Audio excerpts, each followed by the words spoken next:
mucho tiempo atrás. Lo que Pablo está diciendo es esto: no me ven a mí como el new kid on the block, de que yo soy el nuevo de entre los 12, yo soy el nuevo, traigo ondas nuevas, ustedes van a los judíos, yo voy a los gentiles. No. El punto es este: todo lo que estoy haciendo es que me estoy uniendo a lo que ya Dios había trazado. E inclusive, aquí está la manera en la cual yo diría que podemos evaluar si el cristianismo en nosotros es algo a lo que nos unimos, o si el cristianismo en nosotros es simplemente pedirle a Dios que se una a nuestra agenda. Hay dos maneras de ver esto, ¿ok? Yo unirme a lo que los profetas ya trazaron, lo que las escrituras ya establecieron desde mucho tiempo atrás, o es decirle a Dios que Dios se una a lo que yo pienso que debe suceder. ¿Sí me explico? Inclusive por eso yo continúo el mismo argumento. Esta cuestión del matrimonio del mismo sexo no es argumento, porque tú podrás casarte con una persona del mismo sexo. Obviamente Estados Unidos, la tierra en la cual podemos tener libertad de expresión, pero aquí está el punto. ¿Saben por qué no es argumento? Porque esos no son matrimonios. En otras palabras, no podemos ser la nación que simplemente porque nos sentimos enamorados, porque simplemente tenemos necesidad de compañerismo, porque simplemente quiero un padre para mis hijos, o simplemente porque tiene mucha lana, sí, le pido a Dios que bendiga mi matrimonio. No funciona así. Es literalmente, Pablo está diciendo, yo me uní a lo que ya estaba trazado. Por lo tanto, aquí está el propósito. Ese propósito va a ser retado, ahora escuchen, ese propósito va a ser retado específicamente. Y esta semana ha sido una semana muy difícil de ver las noticias, de leer lo que está pasando, de hablar con parientes, con lo que está pasando en nuestra frontera. El crimen organizado está haciendo estragos de nuestra generación. ¿Están de acuerdo en eso? Es algo inconcebible. Por favor, escuchen. Si el Dios de la Biblia, en el cual hemos creído, sigue en control, aun cuando no parece estar en control de la situación, lo que va a retar el propósito de la vida del hombre es el sufrimiento. ¿Por qué? Porque el cristiano, cuando se une al propósito de Dios, cuando se une al plan de Dios, ¿qué es lo que está diciendo Pablo? Pablo está diciendo esto, que por medio de sus profetas, yo no más estoy uniéndome, por medio de las escrituras, yo simplemente estoy uniéndome al plan de Dios. En otras palabras, yo no estoy creando nada nuevo, yo no estoy trayendo ningún mensaje nuevo. Todo lo que estoy haciendo es que me estoy uniendo a este proceso, me estoy uniendo a lo que ella hizo. Cuando eso sucede, eso no me hace inmune del sufrimiento. La única diferencia es que cuando yo me uno al Señor, el Señor me da propósito en medio del sufrimiento. Es la única cosa. En otras palabras, el cristiano y no cristiano va a sufrir. Probablemente igual. No sé. Depende de cada circunstancia. La única diferencia es que en medio del sufrimiento, en Cristo yo encuentro, ¿qué cosa? No ser inmune de él, encuentro propósito. Entonces, aquí es donde Pablo, cuando concluye esto, dice: este evangelio, este mensaje de profetas, este mensaje a través de las escrituras, esto que estoy hablando, lo cual simplemente me estoy uniendo, es el evangelio que habla de quién. ¿De quién habla el evangelio? ¿Está basado en quién? Está basado exclusivamente en la persona del Hijo. Por favor, escuchen esto. Que según la naturaleza humana, aquí es donde Pablo empieza a complicar las cosas, ¿ok? Según la naturaleza humana, este era descendiente de David. Ok. ¿Qué implica todo esto? Aquí es donde vamos.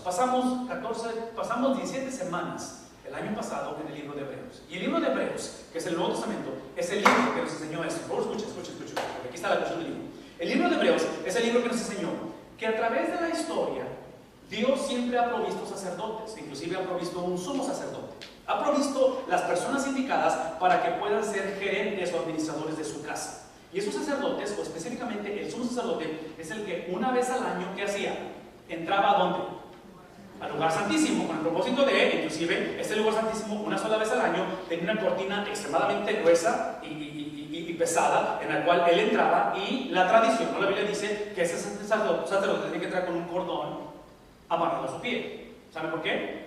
Tenía que entrar porque este lugar santísimo, si por alguna razón este cuate se equivocaba o hacía algo que no era correcto, literalmente la presencia de Dios lo consumía. Y por si se nos llega a morir el compadre adentro, con el cordoncito, ¿qué hacemos? Lo sacamos, porque no puedes entrar por él. Porque si entras por él, ¿qué va a pasar? Va a hacerse más chiquita la iglesia. ¿Sí me explico? Ok, entonces este concepto de que tienes a una persona llamada para eso, por generaciones se hizo. Hebreos nos enseñó que por primera vez, a través del sumo sacerdote que es Cristo Jesús, de la orden de Melquisedec, dice Hebreos. En lugar de darnos simplemente a alguien que ejercía un oficio, que ejercía una posición, que ejercía esto para administrar la casa de Dios, por primera vez nos dio a un miembro de familia, nos dio al hijo que es el dueño de la casa. ¿Sí ven la diferencia? Entonces, cuando Pablo está diciendo, este evangelio habla acerca de no simplemente aquel que ejerce cierta posición, e inclusive escuchen esto, esta gente está leyendo y lo que es la Biblia para ellos es el Antiguo Testamento, y el Antiguo Testamento describe 3 oficios o 3 posiciones que son extremadamente importantes. La primera de ellas que tiene que ver con esto en cuestión del hijo, es la cuestión de la nación. Israel como nación siempre fue considerada como hijo. El rey o los reyes del pueblo de Dios eran considerados como hijos. Y por último el Mesías. Entonces Pablo está diciendo, hey, todo lo que estoy diciendo, todo lo que estoy por presentarles, este libro de Romanos está basado en una sola persona. Ustedes podrán estar echándose el pleito y que aquí y allá quién está en lo correcto, quién tiene la verdad y cómo debe ser, y que a mí me enseñó mi mamá y yo vengo de esta iglesia, pero no, escuchen esto. Quien determina cómo funciona esto es literalmente el Hijo, el cual, ahí está nada más un paréntesis, por si acaso se les olvida, este hijo está profetizado a través de las edades como un descendiente ¿de quién? De David, del rey David. Entonces, este hijo es profeta, porque Cristo es profeta. Este hijo es sacerdote, porque no somos sacerdote, y este hijo es rey de reyes. Entonces, estos 3 oficios son los que se le describen o se le dan a la persona llamada Mesías, o el ungido, o el prometido. Entonces, todo lo que Pablo está diciendo está concentrado, basado en la persona de Cristo Jesús. Versículo 4. Pero, aun cuando está basado en Él, aun cuando está basado en Cristo Jesús, según el Espíritu de Santidad, Él fue designado, Él fue seleccionado con poder como Hijo de Dios. Ahora, aquí es donde tenemos que poner atención en esto, por favor. Aquí es donde quiero que se despierten, que le den un codazo al que está con ustedes cabeceando o quien esté. Escuchen las palabras de Pablo. Este Cristo, el cual ustedes piensan que pueden definir, que ustedes piensan conocer, que ustedes piensan que han encontrado, lo cual Pablo no está cuestionando la salvación de ellos, simplemente está diciendo, Él fue según el Espíritu de Santidad. Otra vez el concepto de consagración, el concepto de que simplemente fue puesto como una persona designada por Dios con y a través del poder de la resurrección. Una de las cosas que necesitamos recordar esta mañana, antes de orar, de concluir, que es donde tenemos que escuchar el mensaje de la salvación de Dios, es que Cristo Jesús,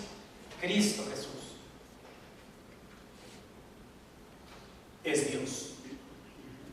Él es Dios mismo. El reto, si Él es Dios mismo, ¿cómo es que Dios murió? Porque en la cruz del Calvario ese Cristo murió. Y lo que quiero decirles es esto nada más, porque aquí es donde Pablo está hablando acerca de este Hijo que fue designado. Este Hijo llamado Cristo, que es Dios mismo hecho carne, su humanidad simplemente se le agregó a su divinidad, a su esencia de ser Dios. Y menciono todo esto porque otra vez puede ser un poquito complicado e inclusive no es accidente que los 4 evangelios, Mateo, Marcos, Lucas y Juan, Nuevo Testamento, Mateo, Marcos, Lucas, es el primero, Mateo, que narra el encuentro de un ángel con un hombre llamado José para anunciar que la mujer con la cual está desposada va a concebir. Su nombre es María. Viene Jesús en camino. Pero el ángel también se aparece en el Evangelio de Lucas, que es el tercero, Mateo, Marcos, Lucas. En Lucas se aparece a María y le dice, hey, tú has sido seleccionada, bendita tú entre todas las mujeres y vas a concebir. Aquí está el punto de la historia. Estos 2 encuentros, José, ángel, María, ángel, anunciando el nacimiento de Jesús, es todo lo que encontramos en toda la Biblia con respecto al nacimiento virginal de Cristo. ¿Y saben por qué? Esta es mi conclusión, no es lo que dice la Biblia, pero es lo que yo creo. Cuando Pablo dice aquí en este versículo 4 que es según el Espíritu de Santidad que fue designado con poder este Hijo de Dios, es que, una vez más, estas iglesias, el epicentro de cultura en Roma, está mezclado con judaísmo y gentiles. Un montón de filosofías, un montón de ideologías, un montón de pensamientos, un montón de corrientes que ha habido. Era bien común en ese tiempo, ustedes lo han visto en películas, era muy común los famosos demigods. ¿Saben qué es un demigod? La filosofía griega decía que los dioses venían y descendían y literalmente dormían con mujeres y concebían. Y esas mujeres tenían personas que eran mitad, ¿qué cosa? Dioses y mitad. Entonces lo que Pablo está diciendo es esto: hey, este del que estoy hablando no es un demigod, este es Dios hecho carne. Dios mismo vino a descender, y este Dios nos amó tanto, y aquí está el misterio, por favor, no me pregunten, no me manden ningún email, ni ningún texto, ni lo busquen en Google, porque no lo van a encontrar. Hay un misterio que nos dice esto: este Dios en la cruz del Calvario le dio la espada a su Hijo, y este Hijo por primera vez se hizo pecado. Y la razón que se hace pecado es para que ese pecado pudiese ser conquistado a través de lo que dice el pasaje. ¿Por medio de qué cosa? Es hijo de Dios por la resurrección. Inclusive en sus hojitas pusimos esto: la deidad de Cristo, su divinidad, que Él es Dios mismo, y su resurrección. Escuchen esto: deidad, resurrección. Cristo simplemente es Dios con su humanidad añadida, lo cual lo hace 100% hombre. No fue simplemente un demigod, 100% hombre, el cual muere como todo ser humano que muere. La diferencia es que en el tercer día, a través de la victoria que el Padre le da, Él resucita de entre los muertos. Y eso es lo que al final Pablo en el versículo 4 dice: es por su deidad, porque nunca cambió su esencia como Dios siendo humano. Y su resurrección, que es básicamente el sello de estampa, donde el Padre dice: está aprobado, y donde estoy de acuerdo en lo que el Hijo hizo, lo trae de entre los muertos. Es lo que Pablo dice. Él, vean lo que dice al final: Él es Jesucristo, Mesías prometido. Cristo es Mesías nuestro. Ok, en este tiempo en la historia hay una frase que se decía en el idioma de ellos: Kyrios Christus. Kyrios Christus. Cristo es Señor. La palabra Kyrios es Señor. Y esa palabra era únicamente usada para describir a aquellos que se hacían deidad. ¿Saben quiénes son los que se hacían deidad en la cultura romana? Los Césares. Los Césares llegaron a un punto en el cual, olvídense de la canonización, esa es para las ligas menores. Las ligas mayores es que tú te hacías Dios mismo. Y Pablo está diciendo: no, Kyrios Christus, ese Kyrios, Señor, ese es Jesús. Esta mañana yo quiero que terminemos pensando en eso. Este mismo Señor es aquel que su resurrección lo hace el Dios mismo. Su resurrección le da el poder, de tal manera que es a través de este Dios mismo, este Señor, este Mesías prometido, es aquel en el cual, escuchen esto, por medio de Él y en honor a su esencia, a su nombre, ¿qué recibimos? Recibimos el don apostólico para persuadir a todas las naciones que obedezcan a Él. Si esta frase de honor a su nombre en inglés es traducido como gracia, por medio de Él recibimos gracia, por medio de Él recibimos misericordia. Ahora, yo no sé si esta mañana están conscientes de la sed que tenemos de misericordia, de recibir el honor de su nombre, de recibir el regalo de su nombre, de recibir una segunda oportunidad. Pero si esta mañana ustedes están aquí y piensan que ustedes la van a poder hacer por sí mismos, simplemente por conocer la verdad, simplemente por portarse bien, escuchen esto: estos son ustedes, este soy yo, si evadimos la gracia de Dios. Y esta mañana yo tengo la leve impresión de que nuestra relación matrimonial así es como la estamos viviendo. Tengo la leve impresión que en la crianza de los hijos no sabemos ni por dónde empezar, porque es una carga bastante difícil.